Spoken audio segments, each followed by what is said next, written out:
Sophie Ellis-Bextor is in the house. Hi. Hello, darling. Welcome to the show. Thank you for having me. Good energy. Listen to me. We couldn't be happier with this revival, especially today, because what I was saying in Spanish is that today, according to a study that was made by a famous psychologist, today is Blue Monday. And that means that it's the bluest Monday of the whole year. It's true, yes. After vacations, after the fun, after Christmas and New Year's, this is the most real Monday of them all. Yes, we have the same. You know, that has reverberated around the world. It is known here too as Blue Monday. Let's distract ourselves. Exactly. So I'm saying to everybody, the good thing is that we have Sophie today. That's nice. That's nice. If I can be the antidote. So listen to me. I've been doing radio for the last 36 years. So I was doing radio, Sophie, in the 90s, and I was playing Murder on the Dance Floor.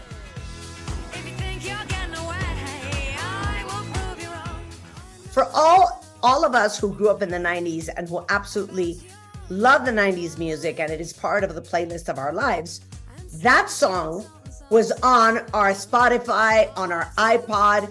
It is one of the songs we would always dance to. And then it came back. So talk to me.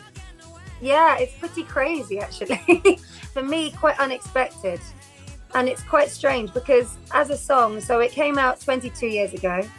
And I've been very happy singing it ever since then. And it's taken me on adventures before. When it first was released, it was the first time I came to Mexico. It was the first time I traveled new countries, had new experiences with that song.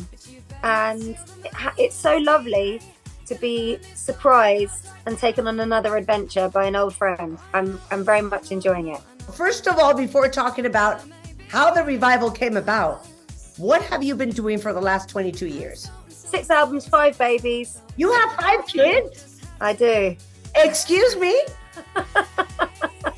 And you were still singing with 5 kids? Yeah. So my eldest will be 20 in April, and my youngest has just turned 5. So it's a busy house here in London. But it's a happy life, but it's busy. It's always busy. Well, congratulations to you. So it's 6 albums after, 5 kids, and then? Mm-hmm. And then, so the last album I released was last year. And I had a great year last year. I got to do some new experiences, like I played on the Pyramid stage at Glastonbury Festival and Isle of Wight Festival and did all these amazing things. And then I was asked about having a song involved in a film called Saltburn. And it's just taken Murder on the Dance Floor with it, which is it's a delight and it's quite magical. But yeah, I keep saying it's bonkers. I don't know if that translates in Mexico. How this happens. Like, who called you? Does the musical director of the soundtrack of the movie call you? Does the director call you? What does he say? Do you give the rights? How does that happen? I got an email because every time my song's used anywhere, I have to give approval. So I get an email with a little synopsis of how the song will be used. So all I knew was that they wanted Murder on the Dance Floor.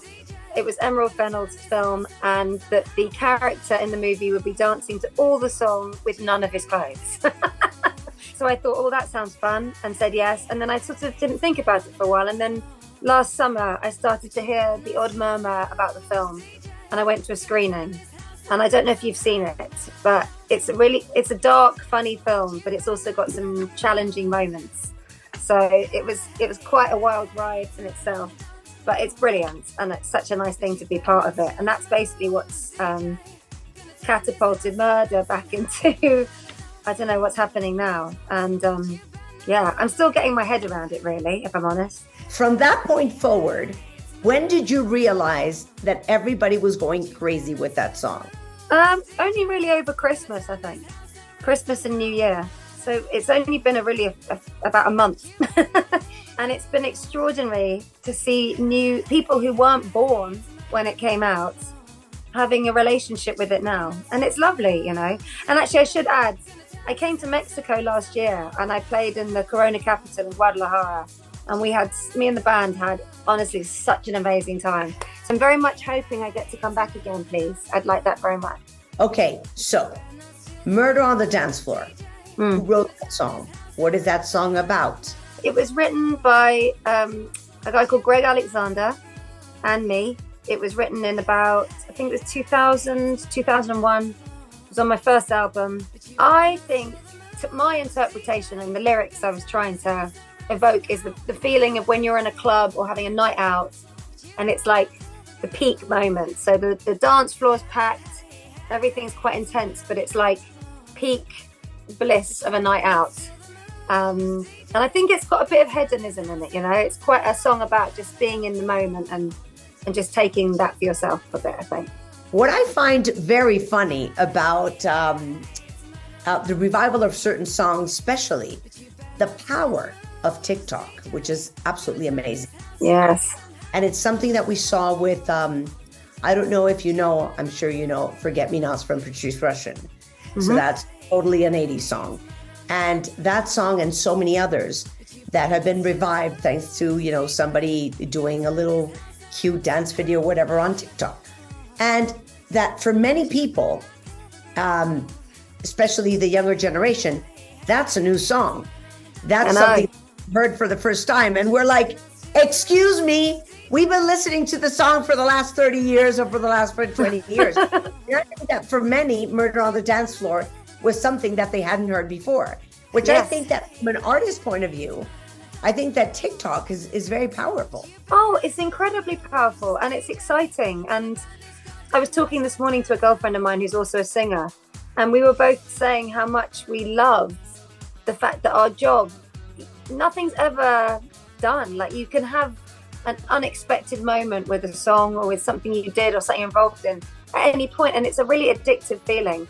But that being said, I'm also aware that it's very special to experience it firsthand with one of my songs. So, you know, I'm really trying to just enjoy the moment. And it's funny for me because my eldest two children are both teenagers. So for them, everything I did, like Murder, was before they were born. And now suddenly all their friends are interacting with this song and they're finding it really strange. But what do your two oldest children say about it? Did they ever come and say, Mom, they're playing the song on TikTok? Do you know how big it's becoming? Yeah, they have definitely thought that. But also I think, I mean, my eldest is quite cool about it. But I think for my 14-year-old, he's found it. He's a mixture of proud and also slightly mortified because I'm basically going into his world and he's not really too sure how he feels about it. But actually, I think it's an adventure, and I think really they're finding it quite good fun. Yeah. Sophie, congratulations. We're very happy dancing to this song again. Make sure to come to Mexico this 2024. You've got a great following and we'd love to see you on stage again, especially singing this song. Thanks, Martha. Take care. Bye.